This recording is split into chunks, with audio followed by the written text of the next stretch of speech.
Good morning guys. So guys, dahil day off ko, magluluto tayo ng papaitan.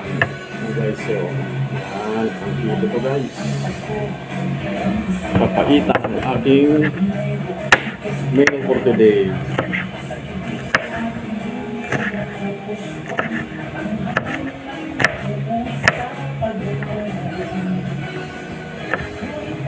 So guys, nag-iwa ko ng sili. Ito ng siling green.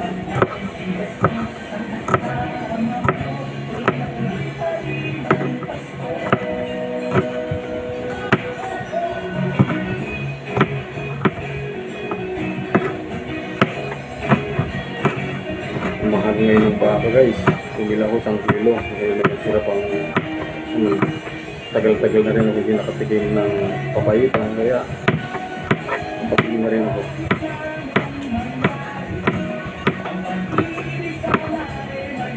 May nadadaanan ako tuwing pumapasok ako sa trabaho. May nadadaanan ako tuwing ng papaitan na luto na.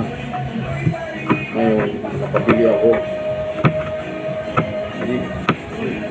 Minsan hindi ko naman gusto yung pagkaluto nila kasi kuha nga sa kulang yung timpla. Saka yung ingredients nila mali-mali. Sabi ko hindi papaitan ko. Mas maganda pa rin yung kaya kami mga Ilocano, ito talaga mo yung video namin. Papaitan.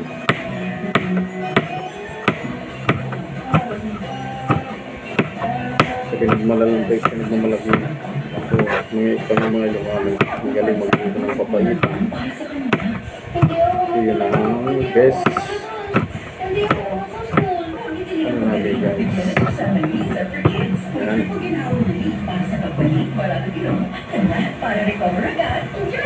Magbigyan natin ng guys.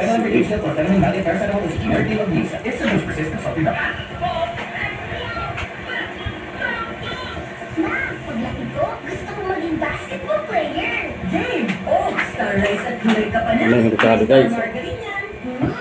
Luya, bawang, sibuyas, may kalamansi.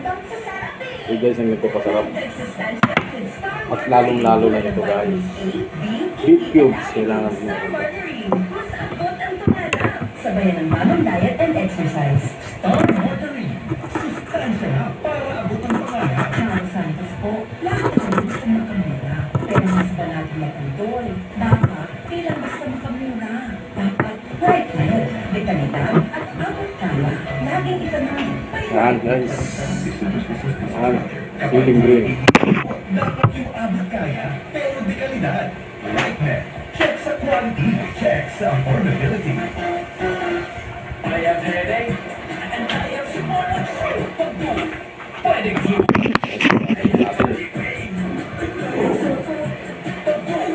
Pwedeng flu. Salang natin ang papaitan. Pwedeng flu. Mag-BioFlu. Dahil pag may 2 symptoms, pwedeng flu yan. BioFlu. Kaya ang mag-sintomas ng flu. Alagang lulag yan. Federal-free HCl for phenylene paracetamol is the generic name of BioFlu. If symptoms persist, consult your doctor. Good morning, my dear plants. Bibili ko kayo man, hindi kayo matulad. Baby, sorry, hindi kita nakita. Madalag ka tutuloy. Good eyesight makes perfect moments for expert care state-of-the-art facilities. Affordable eyewear. Go to EO. Love your eyes. EO Executive Optical. For expert eye care, come to EO Executive Optical. EO Executive Optical. Love your eyes. Bukas tayo presyo ng internet. Sabi na, ang tunay na lalaki, matibay, magaling, at matigas. Sa mga panglumas, tawarin ko sa Indonesian Extra, kailangan gini, sumbarya sa inyong mga at tama, with proper diet and exercise. Para siguro, hindi sa mga versus Asian Bar. Bukas, 75 pesos, SRP, per tablet naman. Bukas, para sa mga kalakihan. At sa ito ng ATC Healthcare International Corporation, para ang lobas ay hindi mo at hindi ka pagkaling pangyaran sa ilang buhay ng sakit. Lobas, para sa mga kalalakihan, di umaatras sa bawat laban. Pag nanay ka, maaga ka. Murabihan pa lang ng anak. Alam mo na, aagapan mo agad bago nilala ang sore throat o dumikitang plema. Bigyan siya ng Sonics for Kids. Ang pang-agap sa cough, laging wala. Hindi lang yan. Para sa skin is the generic name of Sonics. If symptoms persist, consult your doctor. Ang galing, ipang matagalan. Tama tayo lang. Everest Appliances. Jay, ano ever best decision mo in life? Siyempre, you'll be home with you. Everest Appliances. Health, wellness, energy Guys. saving, ever best from Everest. Tayo ng Everest mantika. Appliances. Health, wellness, energy saving. Everbest from Everest. Available in major appliance stores nationwide. Barangay LS 97.1. Sarap to guys kasi kompleto na ako. Kung papaitan kasi, pag hindi kompleto ng masarap. Number 1. Pakarami. Isang kilo. Sana pagbigyan pa niya ako. Kahit kunin pa niya ang password ko. Talk to Papa na. Tunay na papaitan. Ang oras natin, mga kabarangay. Kasama niyo po kami ngayong umaga. Ako si Lady Gracia. Ay, ito si Lynn. Tipikal na napunta sa isang pamilyang Pilipino. Ay, sarap na. Si panganay, lalo na po yung babae yan. Pagiging breadwinner talaga yan. Hindi ba kaalaga, lalo kapag nawala yung sinasama ng nila. So, ganun yung nangyari. Siya yung naging nanay sa mga kapatid niya. Lalo na din sa kanyang yung totoong kapatid. Kasi may mga half-siblings din siya. Pero ang tinutulungan... Mas dalaman siya bang magawang titigirin natin dito. Okay, so pinag-aral niya. Pag marapit na maluto, sa buhay itong si Lynn. kaliin na natin. Pinalo sa asawa. Kasi yung asawa naman.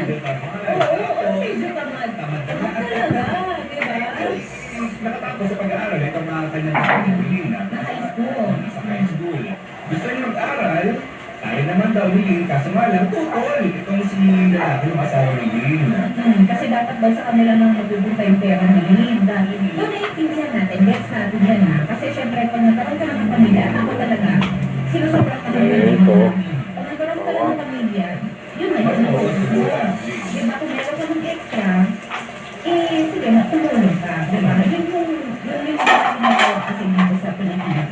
Okay, yung kultura kasi talaga natin, yun yung nakakalito. Pero, Kasi yung dito, kasi sana, sabi ng asawa ni Lynn, bakit ako sinusunod?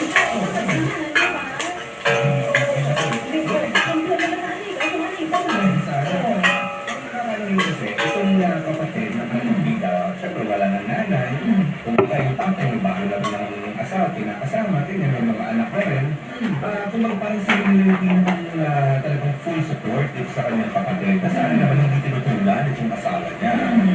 Ako, tingnan natin eh. Sabi pa niya, itong asawa pa niya, nambubugbog pa to, namabae pa to. Hindi ko wala nang inaampag, ganun pa. Makakapag-aral pa kaya ito Oo. ng ating bida. So, balik natin sa kabilang ni si Lynn.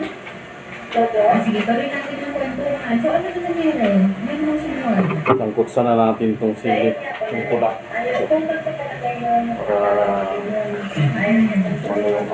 Kasi nga po, minsan na, may bang, kung gusto niya, yung pera pang sa amin lang dito, kung parang mayroon siyang babae. So, ayun yung tatlo nung kabit sa itigot yung pera mo. Dapat gano'n. Masyadong pagkaraman mo. Kasi tindahan ko yun eh, minsan pinagbabantay ko po siya, kasi nga nag-deliver ako ng mga Guys. merienda. Lagay ko na guys. Nagtatanim ko ako sa may likod ko na rin. So, paano yun? Hindi mo nakikita yung tindahan, nakikita parang ganun. Siguro parang ganun po. Tapos, minsan yun, nakikita ko sa akin ng wifi. Ibigyan ko lang siya sa unang sulat na pang ano na daw sa motor, pang pagawa niya. So, ibigyan ko sa unang sulat na rinit ko ulit siya sa akin ng wifi. Tinanong ko kung ano mo pa yung wifi. Sabi ko, Lagyan ko na ng sabi ko niya, nagkulang daw yung big pang, chin. pang ano niya sa motor. So, binigyan ko lang po. Kung wala man lamang ko po, nakita ko doon sa may receiver, kasi nag-iisip ako ng mga damit na namin, may nakita ako ng receiver. Nakatago na kasisik. Meron po, ano yung nakalagay doon, cellphone, ano yun, yung receiver ng cellphone. Opo. Palamasing. Nakapangalan ko sa kanya, sabi ko, Ito pala guys, kailangan natin to. Nagalit ako siya. Tinatanong ko lang po. Kasi nahuli na. Okay. Yung pala, hindi niya po sa babae niya. Ito yung tinatawag na tanglad. Ano po, nagkakaano po ng 4,000 yun. Second hand siguro. Tapos dapat yung galing sa'yo.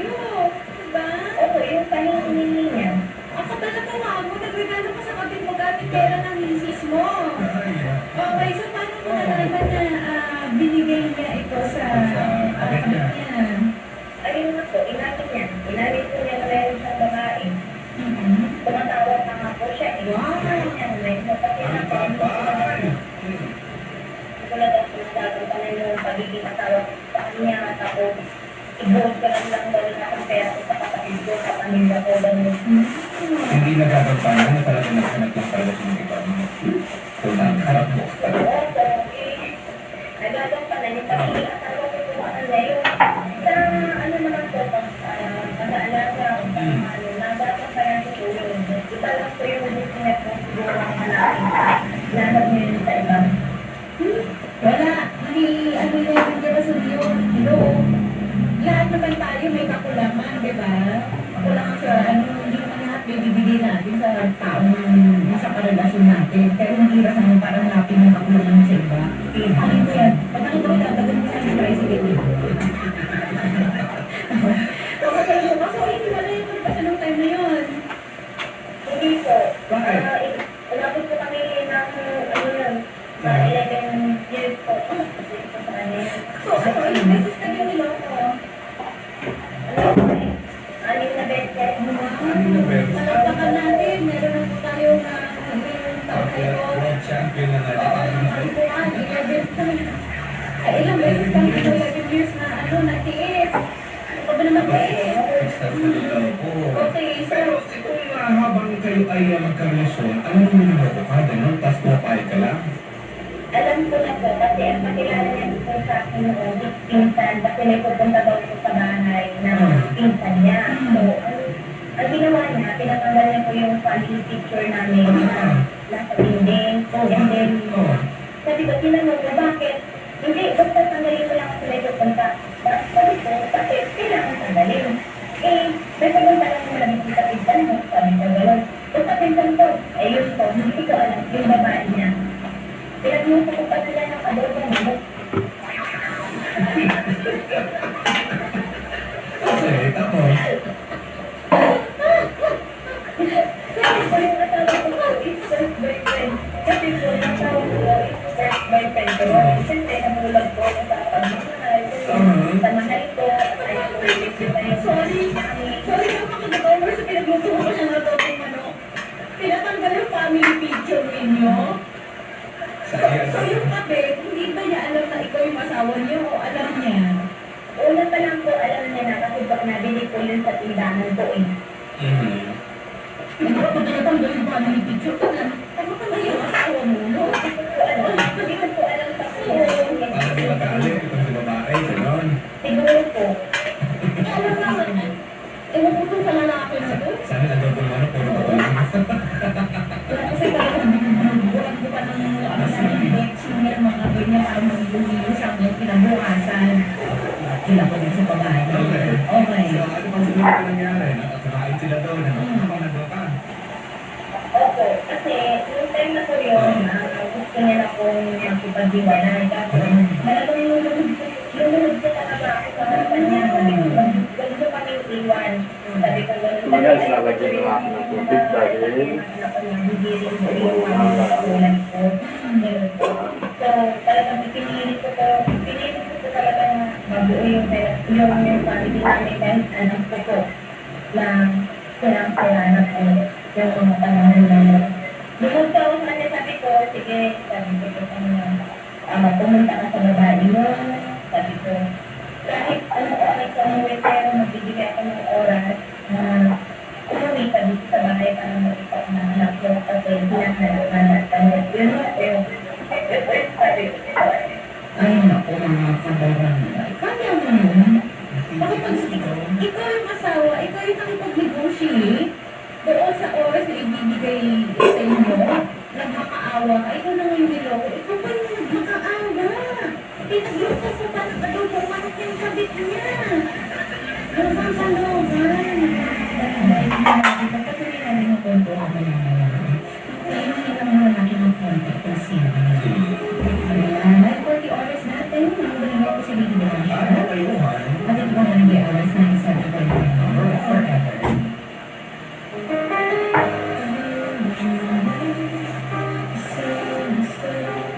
Ito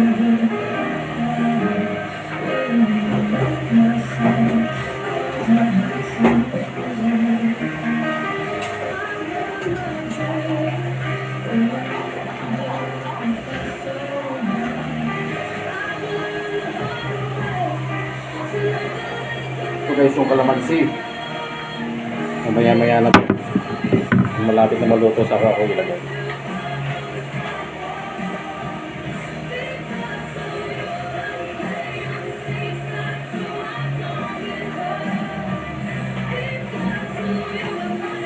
Yan. Lagyan na natin ng tanglad. Ito kasi yung papabago sa akin.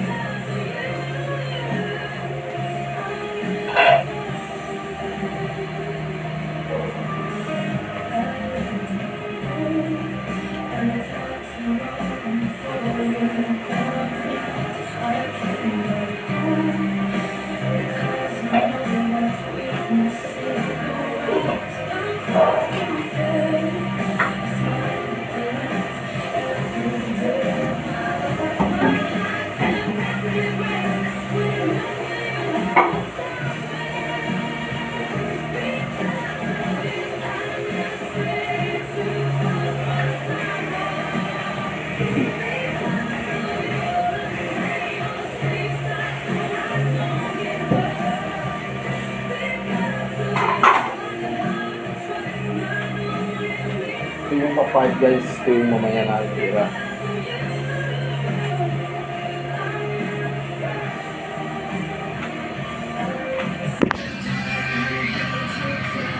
Yan guys, dami Tayo natin yung bulo. Medyo palambutin natin konti para habang hindi natin, inisan na rin natin yung kalat.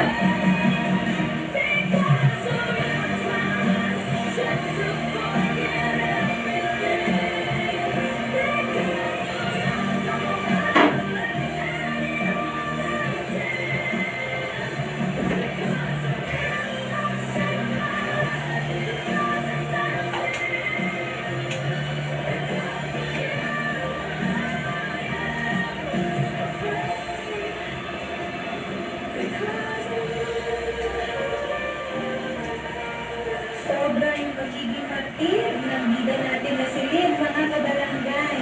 Yung tipong siya pa yung nagmakaawa, siya na pa yung nagoko, siya pa yung ginagawa ng paraan para mag-adjust dito sa relasyon ng asawa niya at yung asawa niya. Balik na sabi niyo na si Lynn, ito Lynn? Hello po. Okay. O sige Lynn, so ano yung nangyari after mo? Kamusta? Yung so doon na siya sa kabit niya, tumigil, ganun ba? Pumunta siya doon, tapos pumunta rin po sa bahay ko namin. Mhm. So, simula po nung naano ko po rin sa babae siya. Pagkakalawin na po kami sa naman ng daan. So, doon sa kami ng parang Ngayon, medyo nawawala-wala. Kasi patayin na yung radyo mo. Patayin na yung radyo mo para lang ito magkita. Okay? Hello po. So guys, kain muna. Okay, so, May kamatis sa kahit kumalat habang hinihintay natin yung ito. Medyo mga baka pang luto niyan kasi papalambutin ko pa ng gusto. Kain muna tayo guys.